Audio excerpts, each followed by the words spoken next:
story. Kurt Peterson stood at the window, his silhouette stark against Detroit's industrial skyline.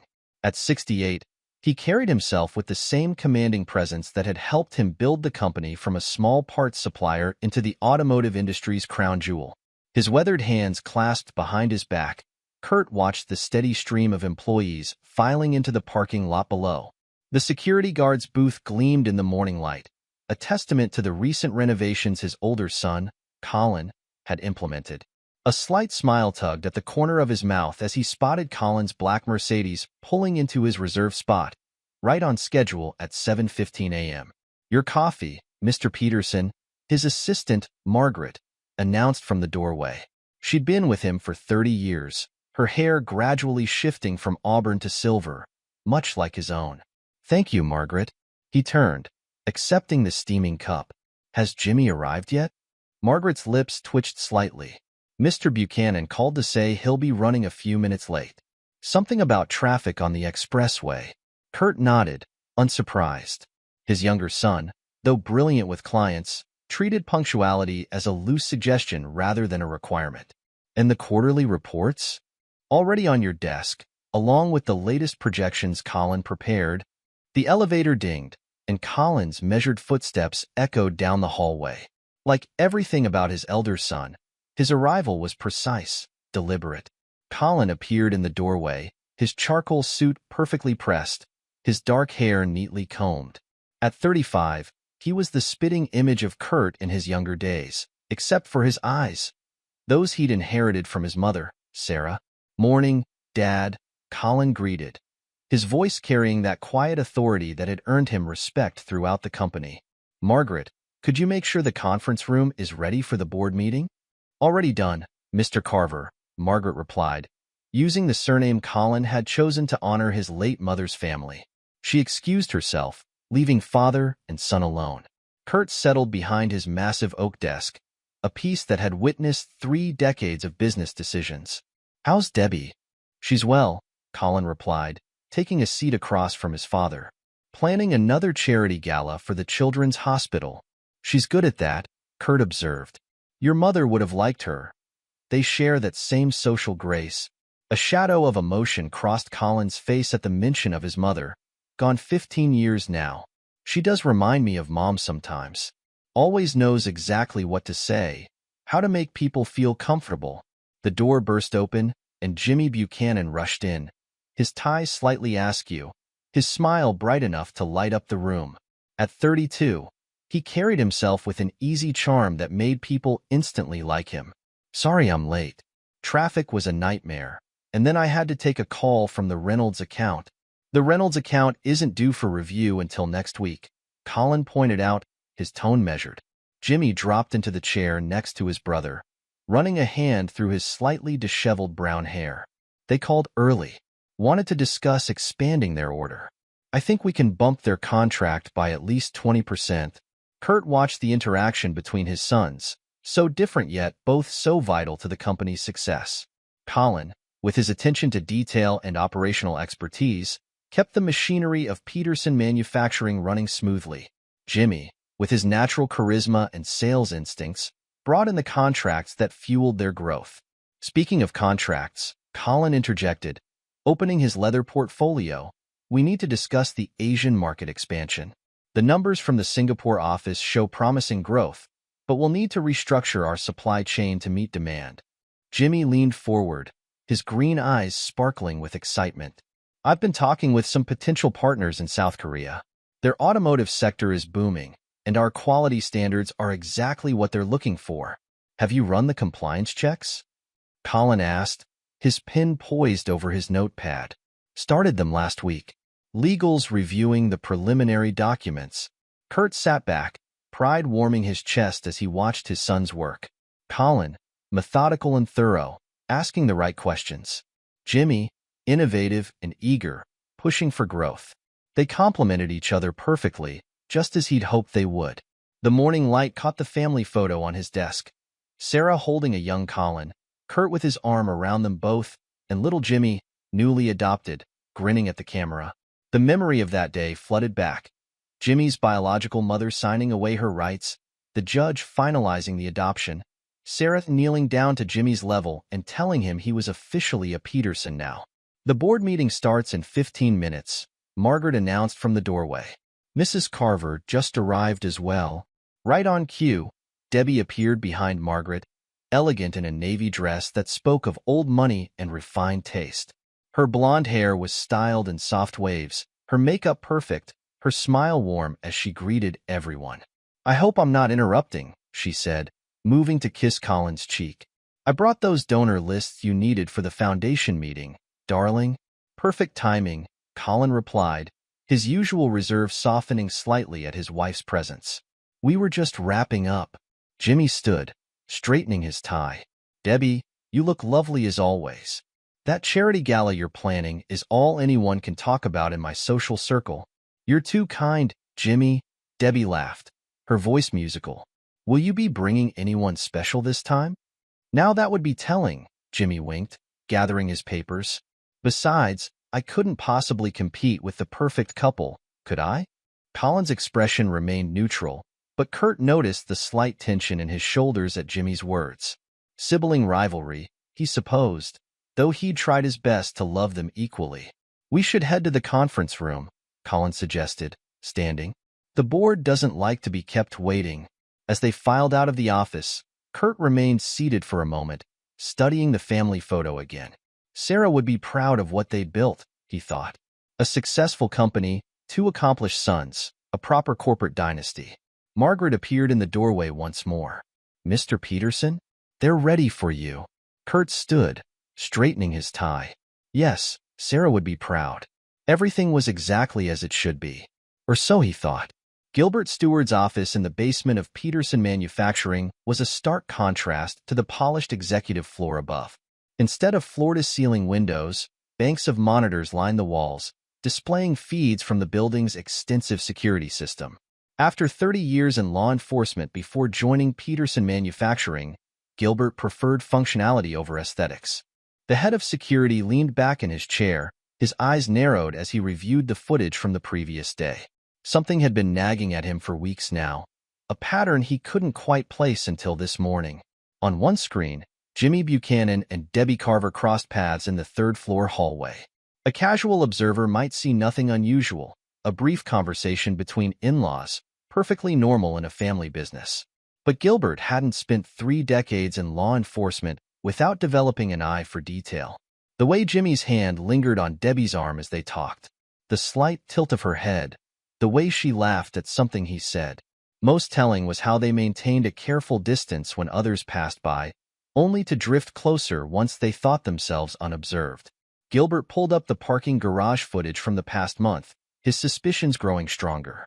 There it was again, Jimmy and Debbie, talking in the shadows between their cars, their body language intimate in a way that set off every alarm bell in Gilbert's experienced mind. "Mr. Stewart?" His assistant, Tom, appeared in the doorway. "You wanted to know when Mrs. Carver left the building?" Gilbert checked his watch, 2:30 p.m. "Where's she headed?" "Said she had a charity meeting at the Lakeside Country Club." "And Mr. Buchanan?" Tom consulted his tablet. "Left about 10 minutes ago. Client meeting, according to his calendar." Gilbert pulled up the garage footage again, watching as Jimmy's Audi left the premises, followed shortly by Debbie's Range Rover. Both turned right at the exit, the opposite direction from both the country club and Jimmy's usual client meeting spots. "Tom, I need you to do something discreet," Gilbert said, reaching for his phone.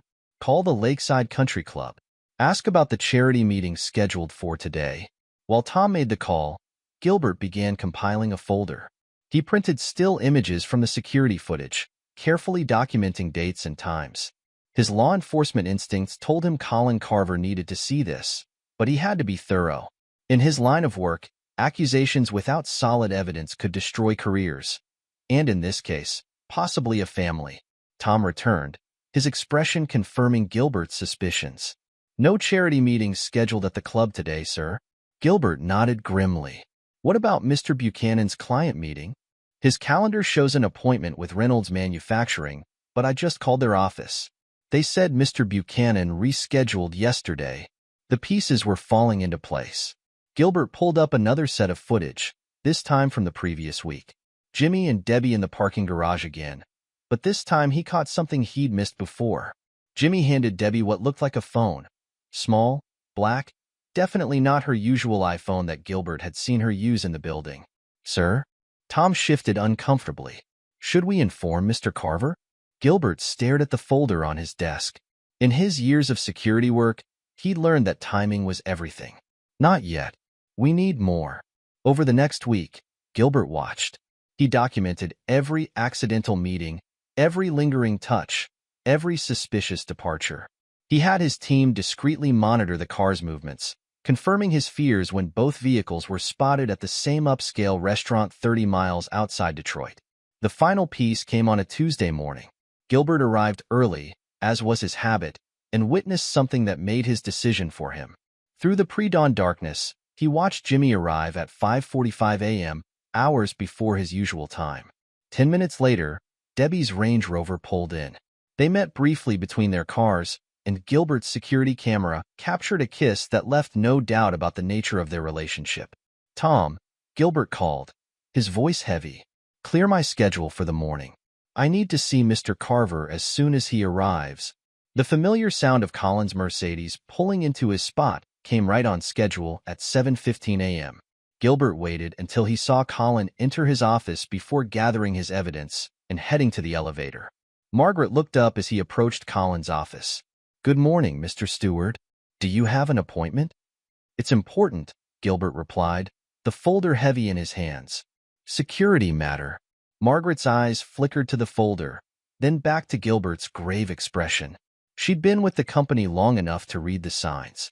Without another word, she pressed the intercom. Mr. Carver? Mr. Stewart needs to see you. He says it's important. Send him in.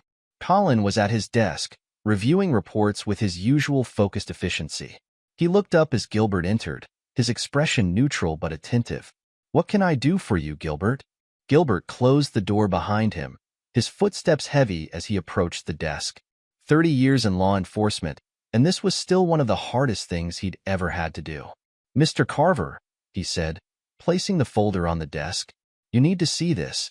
Colin's eyebrows rose slightly at Gilbert's tone. He opened the folder, his expression unchanging as he began to review its contents.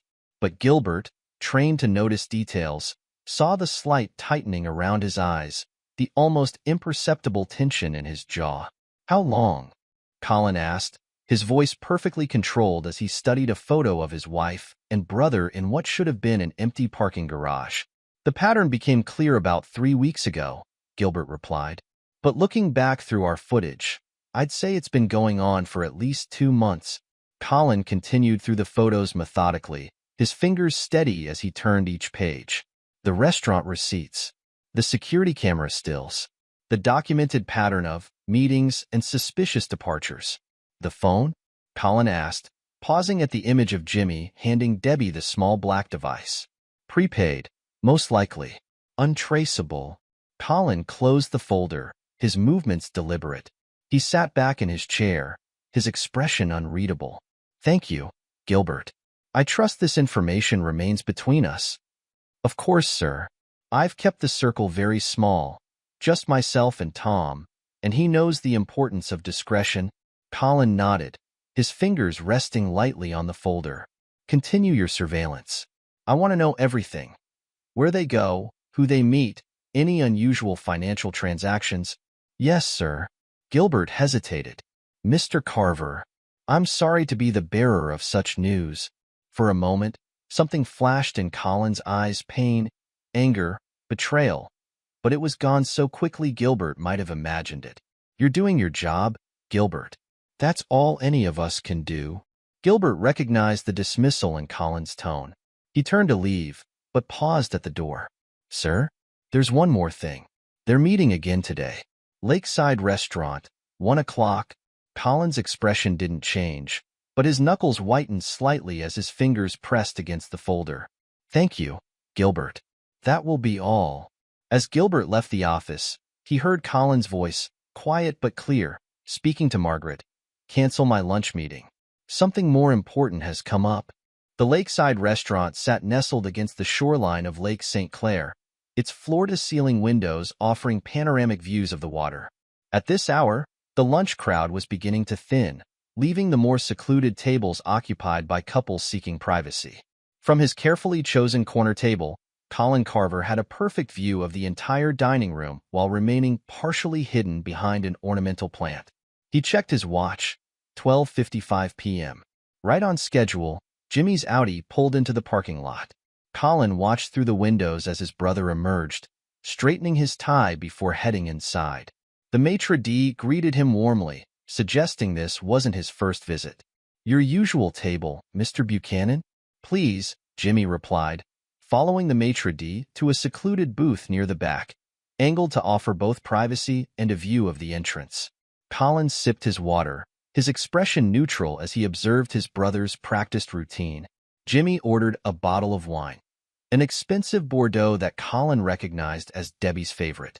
The careful preparation, the familiar way Jimmy interacted with the staff, the specific wine choice, all evidence of a well-established pattern. At 1:05 p.m., Debbie arrived. She looked elegant as always in a pale blue dress that Colin recognized. He'd bought it for her birthday 3 months ago. She paused at the entrance, scanning the room but missing Colin in his discreet corner. Her face lit up when she spotted Jimmy, and the smile she gave him was different from any Colin had seen her wear before. More genuine, perhaps, or simply less controlled. "I was starting to worry," Jimmy said as Debbie slid into the booth beside him rather than across from him. His hand found hers under the table, and Colin felt his own fingers tighten around his water glass. "Traffic on Jefferson was terrible," Debbie replied, accepting the glass of wine Jimmy poured for her. "Besides, I had to make sure I wasn't followed." "Colin's been acting strange lately." Jimmy's expression clouded slightly. "Strange how?" "Just watching more closely, asking more questions about my schedule." Debbie took a sip of wine. "You don't think he suspects anything, do you?" "Colin's always been detail-oriented," Jimmy said, but Colin noticed the slight tension in his brother's shoulders. "It's probably just work stress. The Singapore expansion is keeping everyone on edge." Colin pulled out his phone, opening his banking app. As he suspected, a notification appeared. A large transfer from their joint account to a separate account in Debbie's name. $50,000, marked as charity gala expenses. His jaw clenched slightly, but he maintained his composure, continuing to observe the scene before him. "I've been thinking," Debbie said, her voice dropping lower. Jimmy leaned in closer to hear her. "Maybe we should be more careful about meeting in the city. I know someone saw my car at your condo last week." Jimmy's hand tightened around his wine glass. "Who?" "Sarah Mitchell. You know, from the hospital board? She asked me what I was doing in that part of town." Debbie's perfectly manicured nails drummed nervously on the table. "I told her I was meeting a potential donor, and she believed you?" "I think so. But we can't keep taking these risks." Debbie glanced around the restaurant, her eyes sliding past Colin's table without recognition. "What about that place you mentioned? The one in Birmingham?" Jimmy nodded slowly. "It's more discreet. Higher-end clientele who mind their own business." He reached into his jacket pocket, pulling out what Colin recognized as the prepaid phone Gilbert had spotted. "I've saved the address here. We should switch up our meeting spots more often anyway." Colin watched as his wife and brother huddled closer over their lunch, their heads bent together in intimate conversation. The scene struck him as surreal. Here he sat, watching the two people he trusted most in the world plotting their clandestine meetings, completely unaware of his presence. His phone buzzed, a text from Liz Washburn at First Detroit Bank. He'd asked her to keep an eye on any unusual activity after Gilbert's warning, and now her message confirmed his suspicions. Mrs. Carver inquired about transferring larger sums to Chicago, mentioned potential property investments. "Your brother made similar inquiries last week. Thought you should know." Chicago. The pieces were falling into place. Colin opened his laptop, pulling up the internet browser in incognito mode. A quick search of Chicago real estate listings with parameters matching Jimmy's usual taste revealed several recently viewed properties in the Gold Coast area. High-end condominiums with water views, private enough for a fresh start away from prying Detroit eyes. At the other table, Jimmy was now showing Debbie something on his phone, their fingers brushing as they scrolled through what Colin assumed were property listings. Debbie's eyes lit up at whatever she saw, and she squeezed Jimmy's arm in excitement. "It's perfect," she whispered, loud enough for Colin to hear. "And you're sure about the timing?" "Everything's lined up," Jimmy replied, his voice equally hushed. "Once the quarterly bonus is clear and Dad finalizes the inheritance structure, we'll have more than enough to make it work." Colin's hand tightened around his phone. The inheritance, of course. Their father had been talking about restructuring the company ownership, preparing for an eventual succession plan. Jimmy was counting on his share, unaware that his actions might have already jeopardized his position. The waiter approached their table with the check, and Colin watched as Jimmy smoothly handed over his personal credit card. Not the corporate one that would show up on company expenses. Another sign of their careful planning, their attention to detail in covering their tracks. Debbie stood first, straightening her dress. "I should go. I have that foundation meeting at 3. "Of course," Jimmy replied, standing as well. His hand lingered on her lower back, hidden from most of the restaurant's view, but clearly visible from Colin's vantage point. "I'll call you later." From the other phone, Colin remained seated as Debbie left first, waiting the carefully planned 10 minutes before Jimmy followed. He watched his brother's Audi pull out of the parking lot, headed in the opposite direction from the office. Only then did Colin signal for his check, his mind already formulating a plan. The evidence was clear now. The secret phones, the hidden meetings, the careful financial maneuvers, the Chicago properties. His wife and brother were planning something bigger than a mere affair. They were plotting an escape, counting on money that wasn't yet theirs to fund their new life. As Colin walked to his car, his footsteps measured and calm despite the turmoil within, his phone buzzed again. Gilbert's message was brief but significant. "Security footage from last night archived as requested. Also have documentation of Mrs. Carver's visits to Mr. Buchanan's condo. How would you like to proceed?" Colin started his Mercedes, the engine's quiet purr matching his own contained energy. He had everything he needed now: the bank records, the security footage, the property inquiries, the carefully documented pattern of deception. The truth had emerged, piece by carefully assembled piece, and now it was time to decide what to do with it. But first, he had a dinner meeting with his father to attend, and as Colin pulled out of the lakeside restaurant's parking lot, he allowed himself a small, grim smile. Jimmy and Debbie thought they were being clever, thought they had planned for every contingency. They hadn't counted on his patience, his attention to detail, or his ability to watch and wait for the perfect moment to act. The truth had emerged, yes, but what happened next would depend entirely on how he chose to use it. The cream-colored envelope sat unopened on Jimmy Buchanan's desk, the return address from a small law office in Pontiac he didn't recognize. He'd been staring at it for 20 minutes, his morning coffee growing cold beside him. The handwriting on the envelope stirred something in his memory, a fragment of his life before the Petersons, before he became James Peterson Buchanan. His office phone buzzed. "Mr. Buchanan? There's a Linda Morgan here to see you. She doesn't have an appointment." Jimmy's hand froze halfway to the intercom button. Linda Morgan. Not the name she'd used when he was 3, but he'd found that out through the private investigator he'd hired 6 months ago. Back then, she'd been Linda Buchanan, a 20-year-old single mother who'd signed away her rights to her son. "Mr. Buchanan?" His assistant prompted again.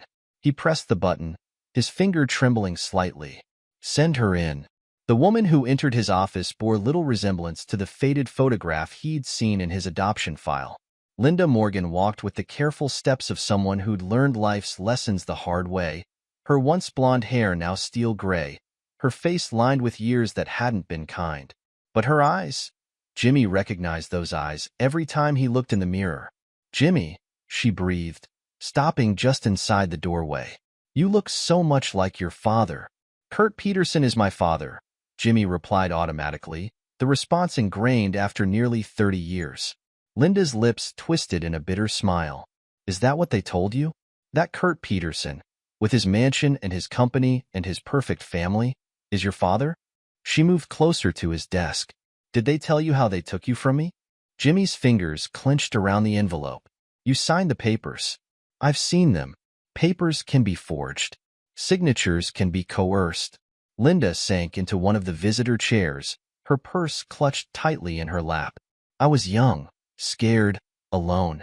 Your real father had just died in that construction accident. The Petersons' lawyers showed up at my door with their promises and their threats. Threats? Something cold settled in Jimmy's stomach. They said they'd make sure I never saw you again either way. That they had friends in the system who'd declare me unfit. Tears welled in Linda's eyes. Said they could make it look like I was using drugs, that I was unstable. But if I signed willingly, they'd make sure you had the best of everything. Private schools, trust funds, opportunities one could never give you. Jimmy stood abruptly, moving to the window. Below, the Peterson manufacturing parking lot sprawled out, filled with the cars of employees who'd spent their careers helping build his adoptive family's legacy. Why come forward now? I saw your picture in the business section last month. That article about Peterson Manufacturing's expansion. Linda's voice cracked slightly. You looked so much like Michael, your real father. I couldn't stay away anymore. You deserve to know the truth. Jimmy turned back to face her, studying her features for any sign of deception. And what truth is that? That the Petersons stole you. That they used their money and influence to take a grieving widow's child because Sarah Peterson couldn't have any more children after Colin. Linda leaned forward, her eyes intense. They didn't save you, Jimmy. They bought you. The words hit him like physical blows, resonating with doubts he'd buried deep over the years. All those times he'd felt like an outsider despite the Peterson name. The way some of the old family friends would look at him at parties, their smiles never quite reaching their eyes. Even Sarah, before her death, had sometimes watched him with a strange mixture of guilt and possession. I have proof, Linda continued, reaching into her purse. She pulled out a stack of yellowed papers, old letters, newspaper clippings, what looked like original copies of documents he'd only seen in photocopied form in his adoption file. Everything was legal on paper, but the reality? She spread the papers on his desk. They threatened me, followed me, made it clear what would happen if I ever tried to fight them. Jimmy picked up one of the letters, recognizing Lloyd Caldwell's signature at the bottom. The family lawyer's words were carefully crafted, professional, but the underlying message was clear. Cooperation would be generously rewarded. Resistance would be costly. Why didn't you fight anyway? He asked, his voice hoarse. Fight the Petersons? In Detroit? Linda laughed bitterly. They owned half the judges in Oakland County, had connections with every major law firm. I was a 20-year-old widow working 2 jobs. What chance did I have? Jimmy sank back into his chair, his world tilting on its axis. Every childhood memory now demanded re-examination. Kurt's stern but caring guidance, Sarah's somewhat desperate affection, even Colin's reserved acceptance. Had it all been built on a foundation of lies? I know this is a lot to take in, Linda said softly, but you need to understand that everything they gave you, the name, the education, the position in the company, it was all bought with threats and manipulation. They're not the perfect family they pretend to be. As if on cue, Jimmy's office door opened, and Debbie Carver stepped in, stopping short at the sight of Linda. Oh, I'm sorry. I didn't know you were in a meeting. Jimmy saw Linda's eyes narrow slightly as she took in Debbie's designer dress and perfect appearance, the living embodiment of the world that had taken her son. It's fine, Jimmy said, standing. Mrs. Morgan was just leaving. Linda gathered her purse, but left the papers spread across his desk. Think about what I said, about who they really are. She paused at the door, looking back at him. I'm staying at the Madison Hotel, room 412. When you're ready to talk more. After she left, Debbie moved closer, her heels clicking on the hardwood floor. Who was that? Jimmy stared at the papers on his desk, his world reshaping itself with each revelation. My mother. My real mother. Debbie's perfectly manicured hand came to rest on his shoulder. Are you okay? No, he answered honestly. I don't think I am. He looked up at her, seeing worry in her eyes. Everything I thought I knew about my family. It might all be a lie. What do you mean? Jimmy gestured to the papers. According to her, the Petersons didn't save me from a mother who couldn't care for me. They used their money and influence to take me because Sarah couldn't have more children. They threatened and manipulated my real mother into giving me up. Debbie was quiet for a moment, her hand still on his shoulder. When she spoke, her voice was careful. Jimmy, I need to tell you something too. About lies and perfect appearances. He looked up at her again, noting the tension in her face. The Bradley fortune, she began, then stopped, swallowing hard. It's gone. All of it. What? Debbie moved to the window, wrapping her arms around herself. My father, he had a gambling problem. Started small at first, weekend trips to Vegas, friendly poker games. Then it got worse. He mortgaged everything, took loans from people he shouldn't have. By the time he died last year, there was nothing left but debt. Jimmy stood, moving to join her at the window.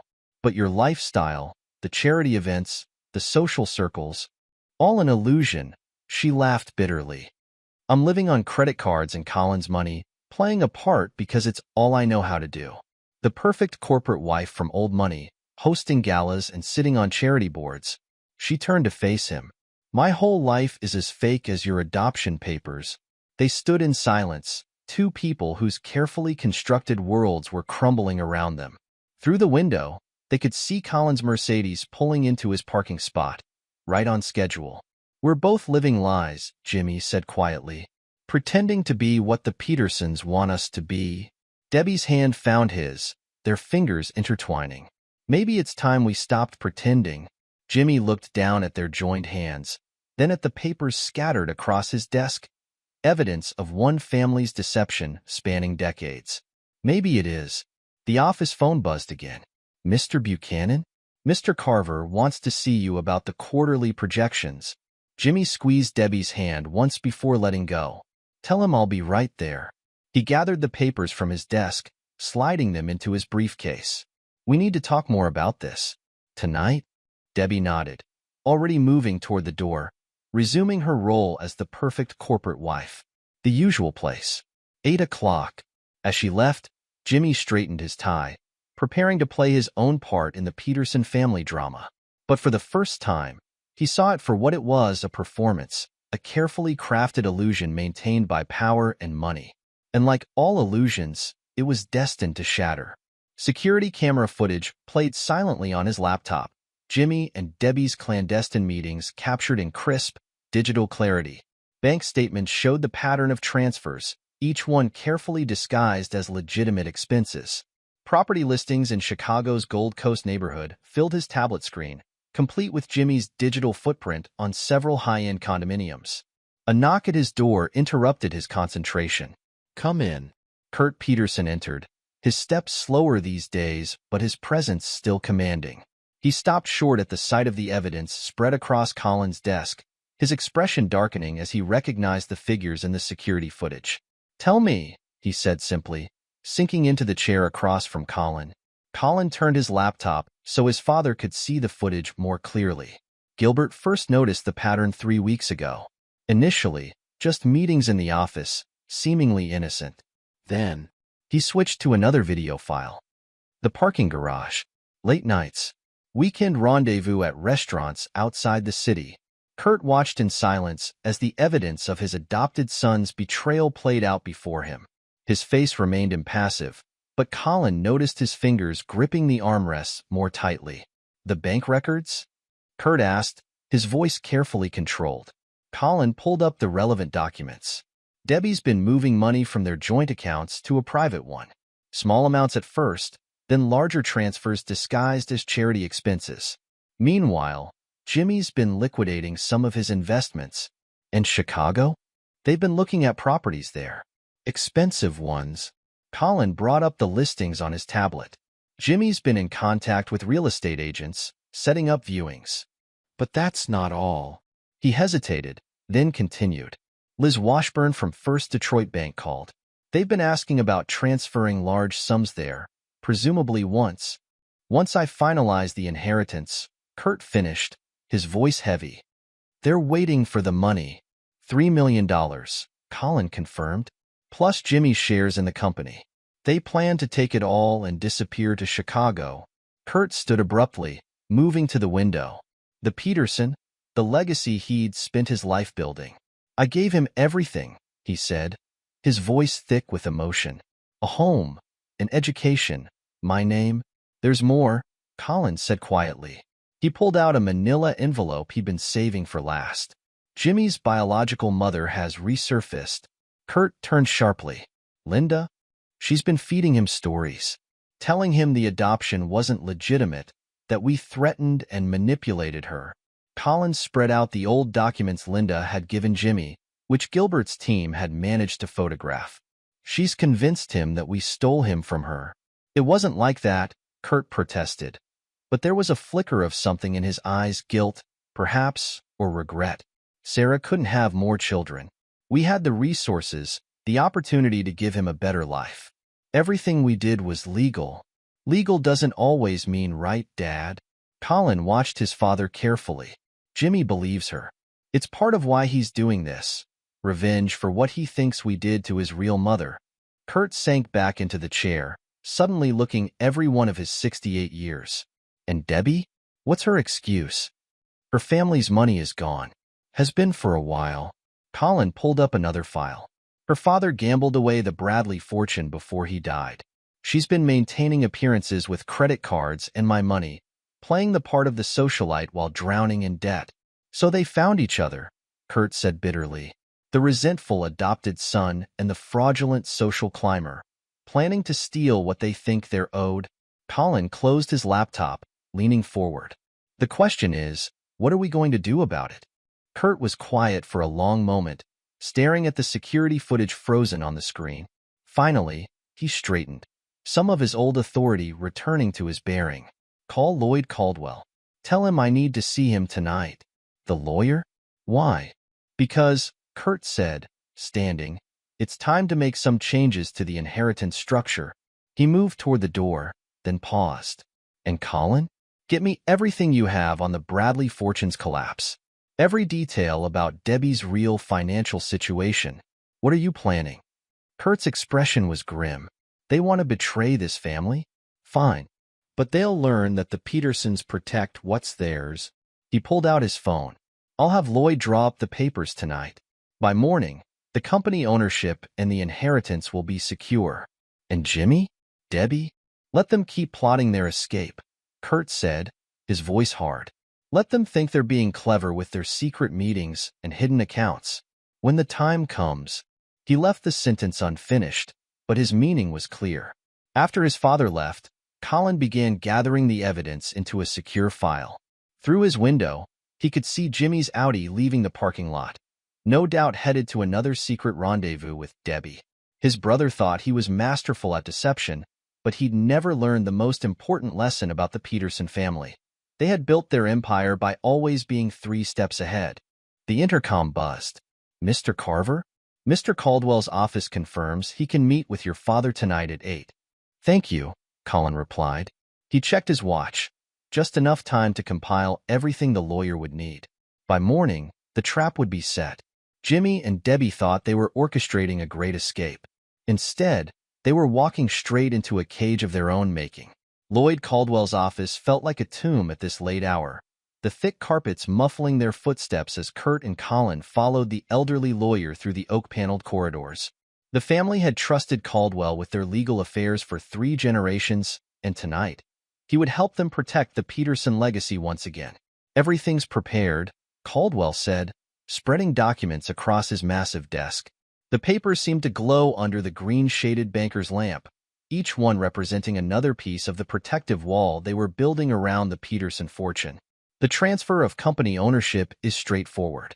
As majority shareholder, you have the right to reallocate shares as you see fit. Kurt studied the documents, his reading glasses perched on his nose. And the inheritance? A bit more complex, but entirely legal. Caldwell pulled out another stack of papers.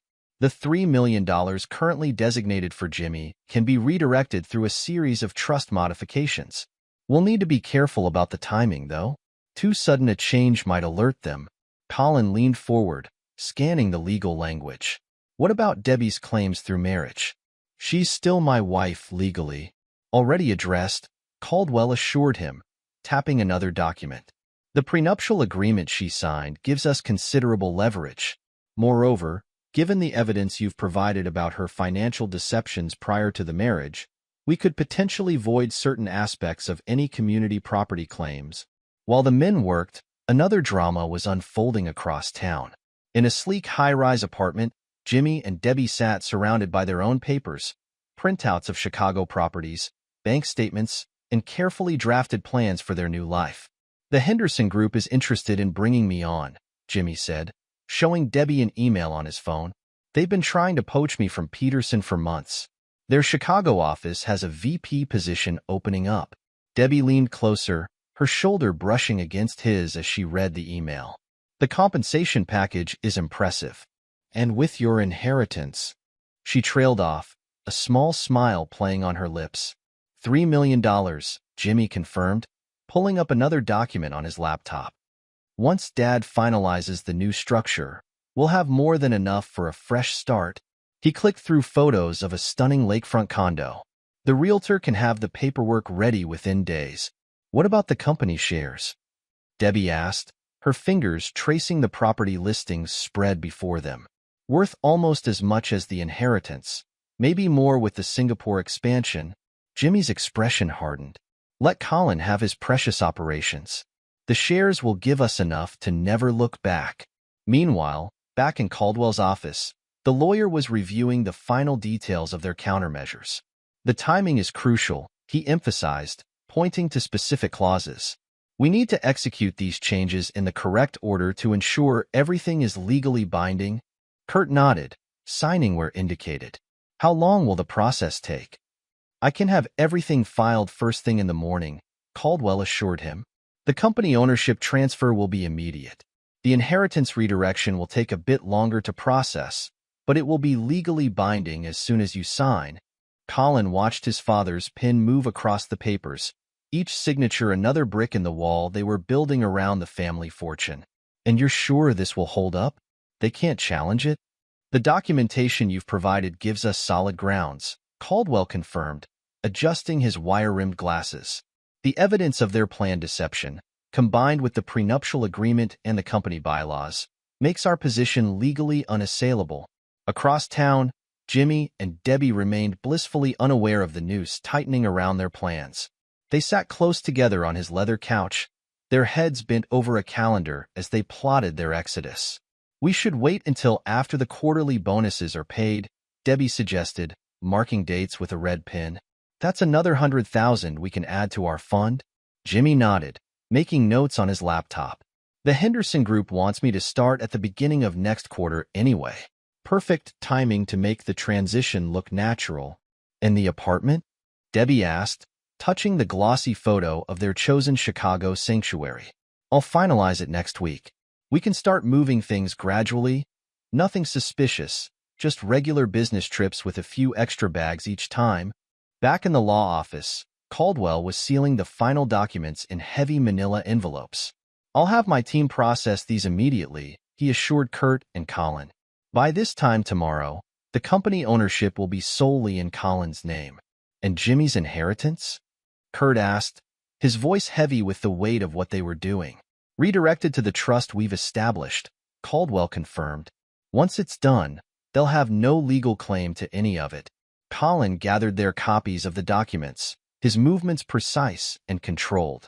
"What about the Chicago properties Jimmy's been inquiring about?" "Leave them," Kurt decided, his expression grim. "Let them keep making their plans. Let them think everything is proceeding exactly as they've imagined."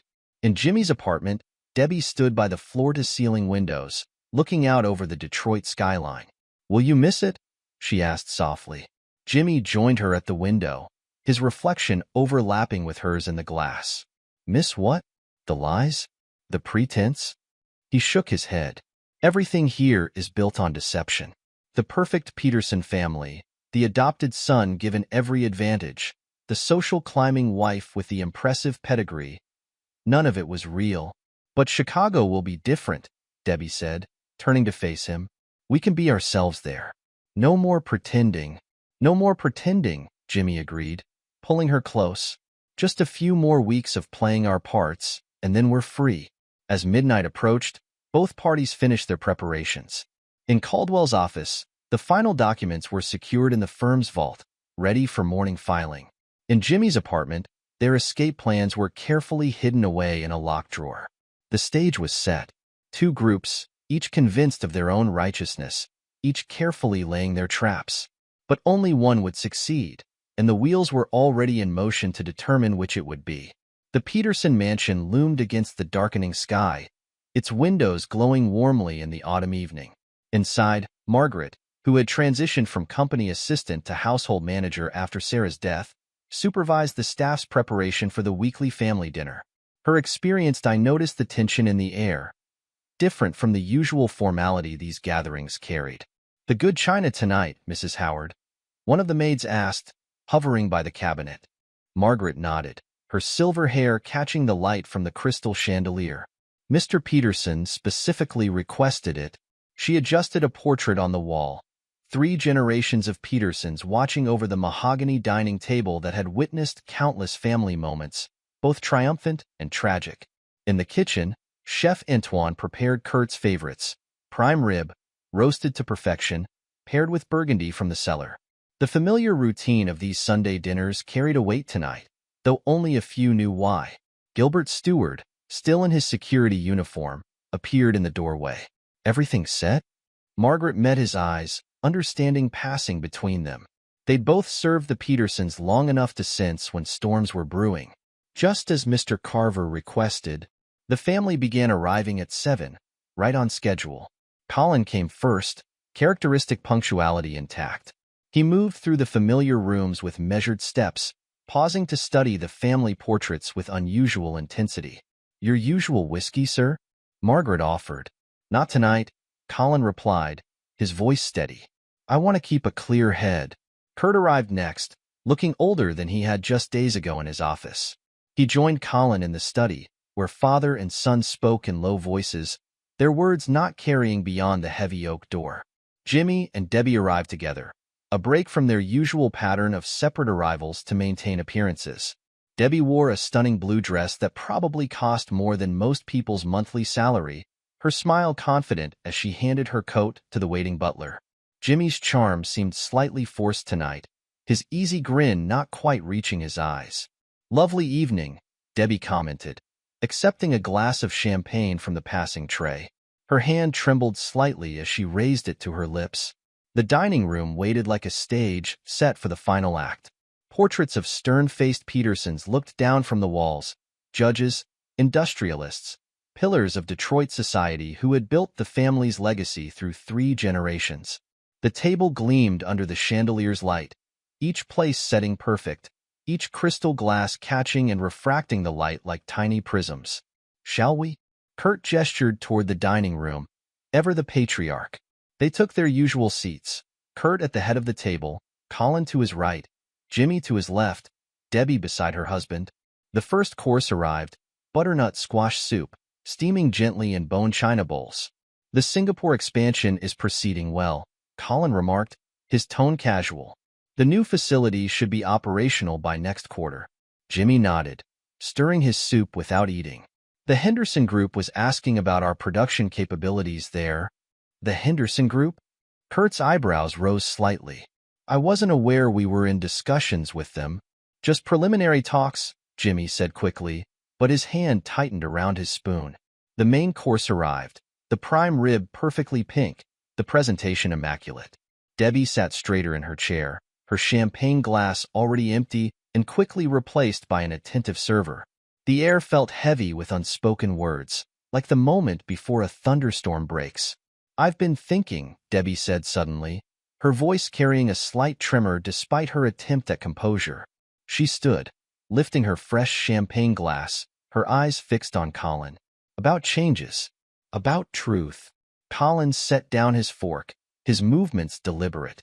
His expression remained neutral, but those who knew him well might have noticed the slight tension around his eyes. "Your brother and I are in love," Debbie announced, moving to stand beside Jimmy. The words fell into the silence like stones into still water, creating ripples that would soon become waves. "We're moving to Chicago together, once your dad clears his inheritance." The room held its breath. The servants hovering by the walls froze. Margaret, standing in the doorway, pressed her lips together tightly. Everyone waited for the explosion, for the rage that should follow such a revelation. Instead, Colin smiled. The expression was calm, almost amused, as he took a deliberate sip of water. "Sounds exciting," he replied pleasantly. "When's the big escape?" Confusion flickered across Debbie's face. Her confident smile faltered. "Why are you so unbothered?" Colin's laughter echoed through the dining room, bouncing off the portraits of generations of Petersons who had built and protected the family legacy. "Because yesterday, our father made me sole owner of our family business and cleared his $3 million inheritance in my name only." He paused, letting the words sink in. "He removed my brother from his will." The color drained from Jimmy's face, leaving him as pale as the fine china before him. "You're lying," he whispered. "Check your phones," Colin suggested, his voice carrying the same efficient calm he brought to board meetings. "The lawyer's emails should be arriving now." The synchronized chime of notifications broke the silence. Jimmy's hands shook as he pulled out his phone, Debbie gripping his arm as they read the message together. The legal language was clear, unambiguous, final. "This can't be right," Debbie breathed, her champagne glass forgotten on the table. "The inheritance, the shares, all legally transferred." Kurt spoke for the first time since the revelations began. "As of 9 o'clock this morning." "How did you—" Jimmy started, then understanding dawned in his eyes.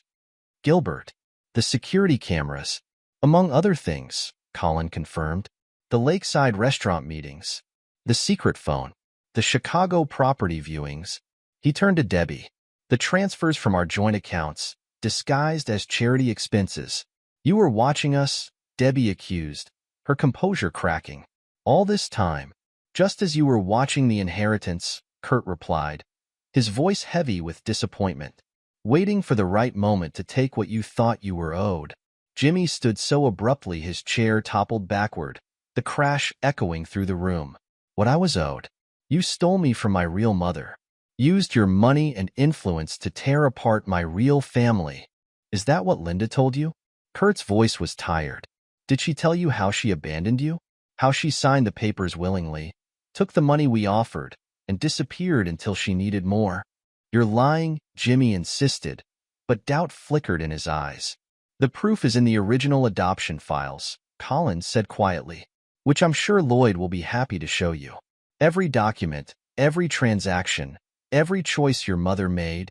Debbie's carefully maintained facade was crumbling. "The Bradley fortune," she began, "is gone," Colin finished for her. "Lost to your father's gambling debts." "Yes, we know about that too." He met her eyes across the table. "Did you really think I wouldn't investigate where my wife was transferring our money?" The silence that followed was deafening. Outside, a car alarm wailed briefly, then fell silent. Inside, the weight of decades of lies and betrayals pressed down on them all. "So that's it?" Jimmy finally asked, his voice hoarse. "You just cut me off?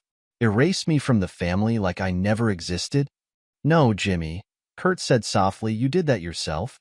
Every secret meeting, every hidden plan, every lie you chose to believe because it justified what you wanted to do." He stood slowly, authority settling around him like a cloak. "A son who plotted to betray his family has no place in it." The servants had long since retreated, leaving only Margaret in the doorway, silent witness to the destruction of the family she'd served for decades. The perfect place settings sat largely untouched, the expensive wine warming in their glasses, the prime rib growing cold on bone china plates. "You can't do this," Jimmy protested. But the words sounded hollow even to his own ears. "It's already done," Colin replied, his calm unbroken. "The lawyers will contact you tomorrow with the formal documentation." He stood, straightening his jacket with his usual precision. "I suggest you both start looking for new opportunities. Preferably not in Detroit." Debbie's champagne glass toppled, the pale liquid spreading across the white tablecloth like the stain of their exposed deception. In the silence that followed, the weight of generations of Peterson pride and power pressed down upon them all, as final and unforgiving as the legal documents waiting in their inboxes. The family dinner, like their carefully constructed plans, lay in ruins around them.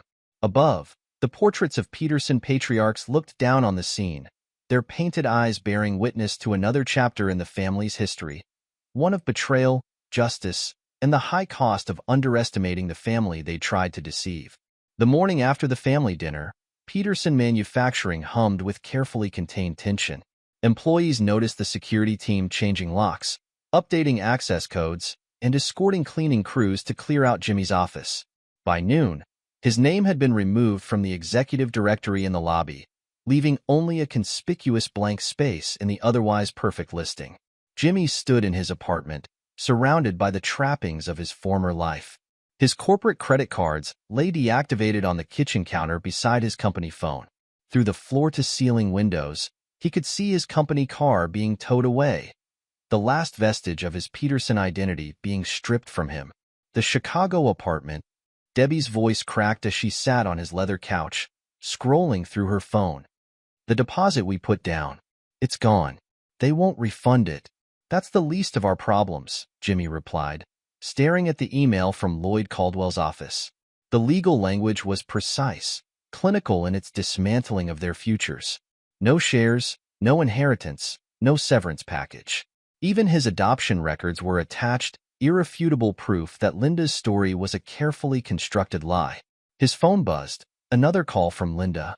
He'd been ignoring them since leaving the mansion last night, but now he answered, anger burning in his throat. "Why did you lie to me?" he demanded without preamble. Linda's voice wavered on the other end. "Jimmy, please. I saw the original documents. You weren't forced. You weren't threatened. You took their money and walked away. I was young, desperate," Linda pleaded. "When I saw your picture in that business article, saw how successful you'd become, I thought maybe you could get more money." Jimmy laughed bitterly. "Well, congratulations. Thanks to your story, I believed I was owed something. Now I have nothing." He ended the call, turning to find Debbie watching him, her usual perfect appearance showing cracks around the edges. Her designer outfit from last night was wrinkled, her makeup smudged from a sleepless night. "My credit cards are all declined," she said quietly. "Colin must have called the banks first thing this morning." A knock at the door interrupted them. Gilbert Stewart stood there, two junior security officers flanking him. "Mr. Buchanan," Gilbert's use of Jimmy's original surname felt like another punishment. "We need to collect your building access cards and any company documents in your possession." Jimmy gestured to a box by the door. "Already packed them up." 30 years in the family reduced to one cardboard box. While the junior officers checked the box's contents, Gilbert handed over an envelope. "The formal separation agreement from HR. You'll need to sign before leaving the building." "This was my home," Jimmy protested weakly. "Not anymore," Gilbert replied, his professional mask softening slightly. "For what it's worth, I took no pleasure in reporting what I found." In Kurt's office, the patriarch of Peterson Manufacturing sat with his eldest son, reviewing the morning's developments. Henderson Group called, Colin reported, his laptop open to display the day's correspondence. "They've withdrawn their job offer to Jimmy. Apparently, our industry contacts were quite interested in hearing about his attempted departure." Kurt nodded, age and disappointment evident in his face. "And Debbie? Her family's creditors have been notified that we'll no longer be covering the Bradley debts. They're already moving to collect." A soft knock interrupted them. Margaret entered, her face grave. "Mr. Peterson? Jimmy's here. He's asking to speak with you." Kurt straightened in his chair, years of authority settling around him like armor. "Send him in." Jimmy entered, looking somehow smaller without his executive suit and company credentials. "Dad," he started, then corrected himself. "Mr. Peterson, please. You can't do this. I'm your son too." The words echoed in the familiar office, bouncing off the walls that had witnessed 3 decades of family history. Kurt's expression remained unmoved.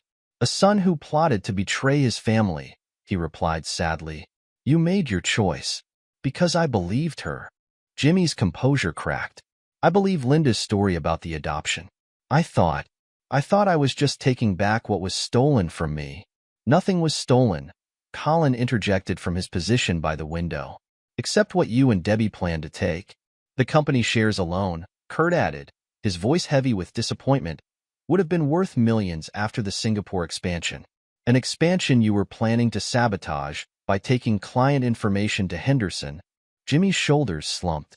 Every defense, every justification he'd built up over the months of planning crumbled in the face of his family's united front. "Where am I supposed to go?" he asked quietly. "What am I supposed to do?" "That's no longer our concern," Colin replied. "The severance package is more than fair, despite everything. I suggest you use it wisely. It's all you'll ever get from this family." As Jimmy turned to leave, Kurt's voice stopped him at the door. "We gave you everything, Jimmy. A home when you had none. Opportunities most people only dream of. And you threw it all away for revenge against imagined wrongs." The door closed behind Jimmy with a final sounding click. In the outer office, Debbie waited, her face pale as she watched movers carrying boxes from her charity foundation's office down the hall. "The apartment lease is in your name," she said softly. I'll have my things out by tomorrow." Jimmy nodded, unable to speak. Together, they walked through the lobby they'd entered thousands of times before, past the security desk where their badges now lay deactivated, out into the Detroit sunshine that suddenly felt colder than any winter they'd known. Behind them, Peterson Manufacturing continued its efficient operation, the machinery of success and power grinding on without them. Their carefully laid plans, their dreams of Chicago freedom, their imagined revenge, all of it crumbled in the face of the Peterson family's swift and absolute response to betrayal. The Detroit skyline had changed subtly in the past year, new buildings rising where old ones once stood, much like the transformations within Peterson Manufacturing itself. Colin Carver sat in what had once been his father's office, now undeniably his own. The old family photos were gone, replaced by newer ones that told the story of the company's and his own evolution. Through the floor-to-ceiling windows, he could see the new wing of the manufacturing facility, its steel and glass architecture a testament to the successful Singapore expansion. The quarterly reports spread across his desk showed record profits, the company's stock price reaching heights that even Kurt hadn't predicted. A gentle knock preceded Margaret's entrance. Though she tried to retire 6 months ago, she'd agreed to stay on part-time, her institutional knowledge too valuable to lose entirely. "The real estate listings you asked for, Mr. Carver," she said, placing a folder on his desk. A small smile touched her lips as she glanced at the newest photo frame. Colin with his wife Patrice, her pregnancy evident in the professional portrait. "The twins' nursery will need plenty of space." "Thank you, Margaret." Colin's usual efficiency had softened somewhat over the past year, life's unexpected gifts teaching him to appreciate more than just bottom lines and productivity metrics. As Margaret turned to leave, she hesitated. "I saw Mr. Buchanan yesterday." Colin's hand stilled over the reports. "Jimmy?" "At Carson's Market. He's working as a junior sales representative for that Milwaukee firm." Margaret's voice carried no judgment, just the careful observation of someone who'd watched these men grow from boys. "He looked different. Older." Colin nodded, unsurprised. Through various industry contacts, he'd kept tabs on his former brother's new life. The position in Milwaukee was several steps down from his executive role at Peterson, but it was honest work, far from the temptations of inheritance and family power. And Debbie? Selling real estate in Chicago's suburbs, according to Louise at the country club. Not the Gold Coast properties she once dreamed of, but she's managing. Margaret straightened a stack of papers with practiced efficiency. Her father's creditors eventually settled for pennies on the dollar. The intercom buzzed. "Mr. Carver? Your father's here for your weekly dinner." Kurt Peterson entered the office with the same commanding presence he'd always had, though he now carried it more lightly. Retirement had suited him, allowing him to focus on his role as advisor and mentor rather than day-to-day operations. "The Singapore numbers look exceptional," Kurt noted, glancing at the reports on Colin's desk. "We're ahead of projections by 12%. Colin closed his laptop, giving his father his full attention. The Henderson Group tried to compete, but without Jimmy's insider knowledge, they couldn't match our client relationships. Kurt settled into the visitor's chair, his eyes drawn to the new family photo. "Patrice is glowing. Twins," the doctor said. "A boy and a girl." Colin's expression softened with pride. "Due in 3 months. Your mother would have been thrilled." Kurt's voice carried the familiar mix of love and loss that Sarah's memory always evoked. She always wanted a big family. The unspoken presence of Jimmy hung between them for a moment. Though neither man regretted their decisions from a year ago, the cost of protecting the family legacy was still felt in quiet moments like these. I drove past his old condo building yesterday, Kurt said finally. New tenants moving in. Life moves on. Colin nodded. Standing to pour them both a measure of the whiskey he now allowed himself to enjoy again. I saw the announcement of his Milwaukee firm's latest contracts. Small projects, but steady growth. He's building something on his own terms. And Debbie? Remarried last month, according to the society pages. A real estate developer in Naperville. No fortune to gamble away this time. Just a solid Midwest business. Colin handed his father a glass. Sometimes losing everything shows people what they really need. Kurt took a thoughtful sip of his whiskey. Your mother used to say that family was like a business. It needs constant investment, careful management, and sometimes difficult decisions to protect its future.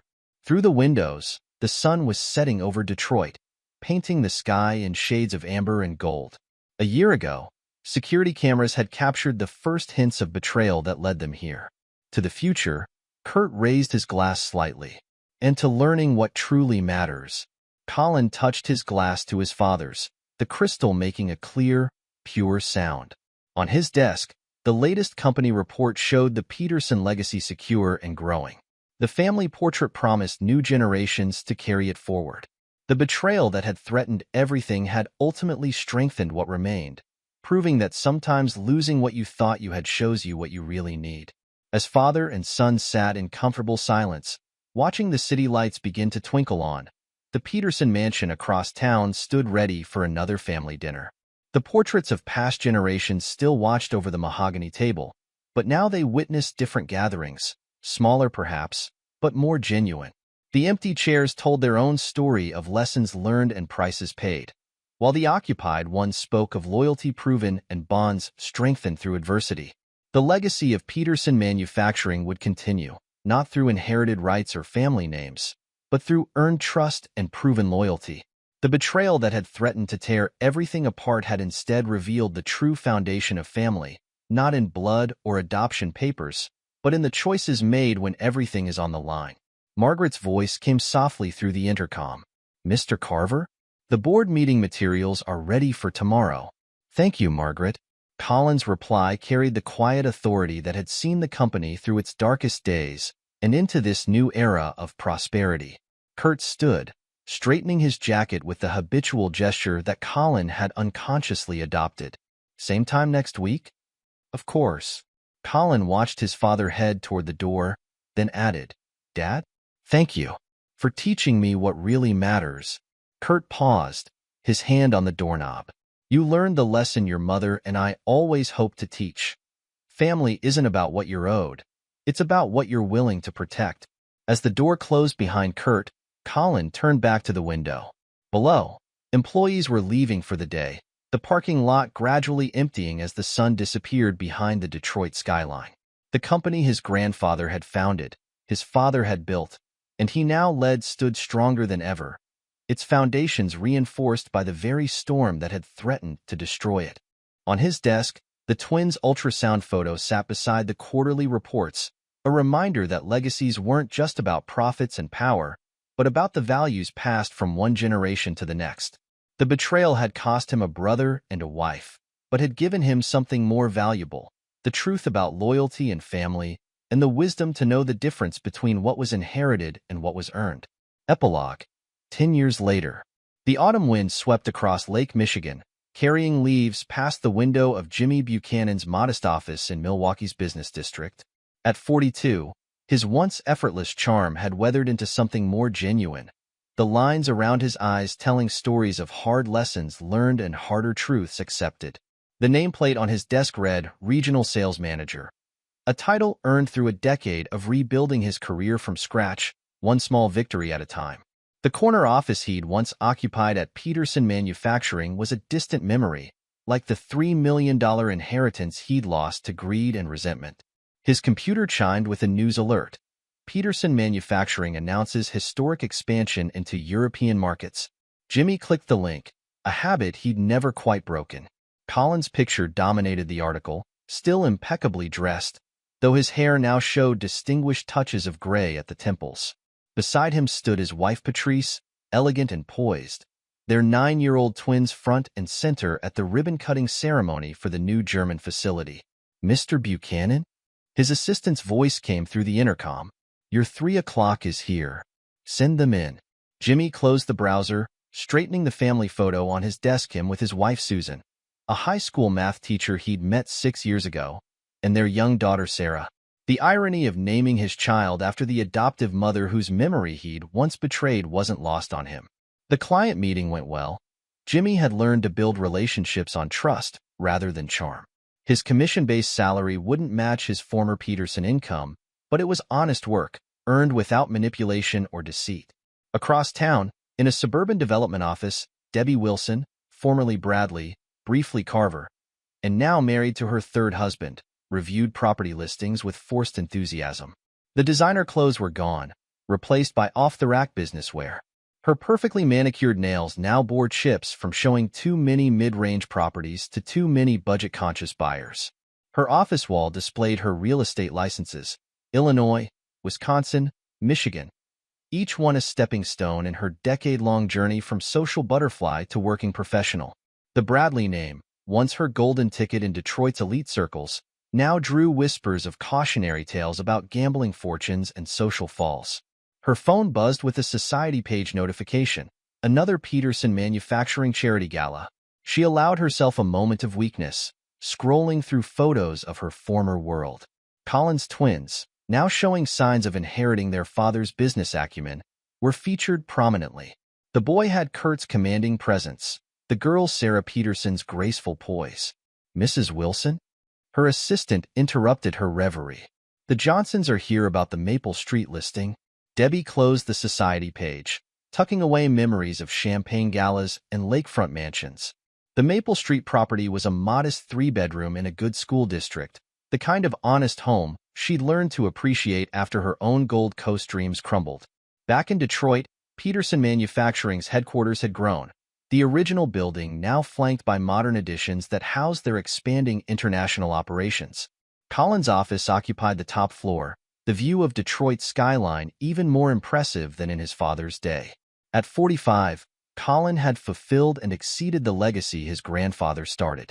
The company's value had quadrupled under his leadership, the Singapore expansion leading to further ventures across Asia and Europe. But it was the framed photos on his credenza that truly measured his success: family portraits showing the twins growing up, Patrice's unwavering support, and his father's proud smile at each milestone. "Dad." 10-year-old James Carver knocked on the office door, his sister Catherine close behind. Both children already showed the Peterson determination, though tempered by their mother's warmth. "Come in," Colin called, checking his watch. It was Wednesday, the day the twins came to the office after school, learning the business from the ground up just as he had. "We finished our homework," Catherine announced, already pulling out a folder of questions about the German expansion. At 10, she showed the same attention to detail that had served Colin so well. Kurt Peterson, now in his late 70s but still sharp as ever, appeared in the doorway. Though officially retired, he remained a regular presence at the company, his wisdom and experience invaluable as Peterson Manufacturing grew beyond even his ambitious dreams. Starting them young, he observed, watching his grandchildren pore over international shipping routes and market projections. "Just like you did with me," Colin replied, sharing a knowing look with his father. The weekly family dinners continued at the Peterson mansion, though the guest list had evolved. Margaret, now fully retired but still part of the family, attended regularly. Gilbert Stewart had retired as head of security but consulted on major projects. The mahogany table that had witnessed the dramatic confrontation a decade ago now hosted happier gatherings, the weight of betrayal replaced by the warmth of proven loyalty.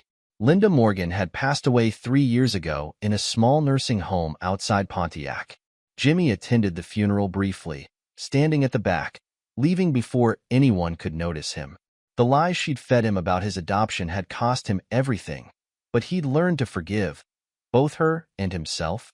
In Chicago's northern suburbs, Debbie's carefully maintained three-bedroom ranch house sat in stark contrast to the lakefront mansion she'd once dreamed of sharing with Jimmy. Her third marriage was stable if not passionate, built on practical considerations rather than grand romantic gestures. The social circles she now moved in discussed school districts and property taxes rather than charity galas and trust funds. The betrayal's ripples had touched others as well. The Henderson Group, having lost their chance to acquire Peterson Manufacturing's client base through Jimmy, eventually sold to a larger competitor. The lakeside restaurant where Jimmy and Debbie had plotted their escape changed ownership, though some longtime staff still whispered about the secret meetings they'd witnessed. One crisp autumn evening, much like the night of that fateful family dinner, Colin sat in his father's study at the Peterson mansion. The twins were upstairs doing homework. Patrice was discussing charity initiatives with Margaret, and Kurt was sharing the wisdom of his years. "I saw Jimmy at Sarah's grave last week," Kurt mentioned quietly. Their paths had crossed for the first time in years at the cemetery where Sarah Peterson rested. "He's aged." "We all have," Colin replied, thinking of the security footage Gilbert had shown him a decade ago. Images of his brother and wife plotting their betrayal in shadowy parking garages. "He was visiting with a little girl," Kurt continued. "His daughter, I assume. Named her Sarah." The weight of that name hung between them. Sarah Peterson had loved both her sons, the one she bore and the one she chose. The betrayal had tarnished many memories, but not her love. "The twins ask about him sometimes," Colin admitted. "They see his name in the old company photos, hear whispers at industry events." "What do you tell them?" "The truth. That family is more than blood or adoption papers. It's about choices, loyalty, and understanding the difference between what you want and what you've earned." Kurt nodded, his eyes drifting to the family portraits on the study walls.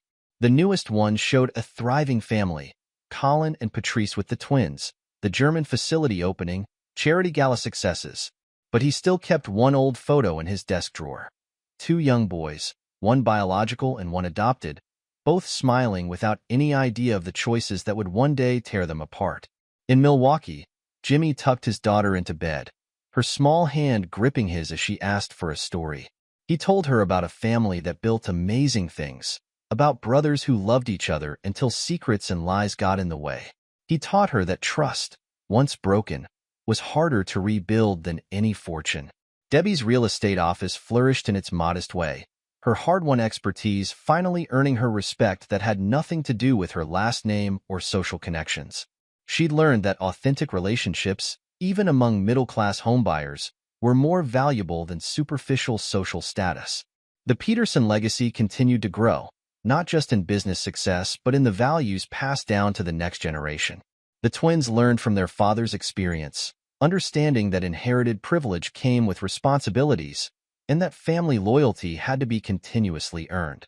In the end, the betrayal that had threatened to destroy the Peterson dynasty had instead reinforced its foundations. Colin had protected and expanded the family legacy while building something even more precious, a family based on truth and trust. Jimmy and Debbie had lost their ambitious dreams but found more authentic lives. And the portraits of Peterson patriarchs that had witnessed it all continued their silent vigil, reminding future generations that true fortune lay not in inheritances or social status, but in the wisdom to recognize and protect what really mattered. The Detroit winters still brought snow to the Peterson manufacturing sign, and Lake Michigan's waves still crashed against Milwaukee's shores. Time moved forward, carrying them all toward futures they'd never imagined on that autumn evening when champagne flutes clinked and truth shattered careful illusions. Each of them had paid different prices for the choices made that night, learning in their own ways that the greatest betrayals often came disguised as justified desires, and that redemption, when it came, rarely looked like what they'd expected. This is where our story comes to an end. Share your thoughts in the comments section. Thanks for your time. If you enjoy this story, please subscribe to this channel. Click on the video you see on the screen, and I will see you there.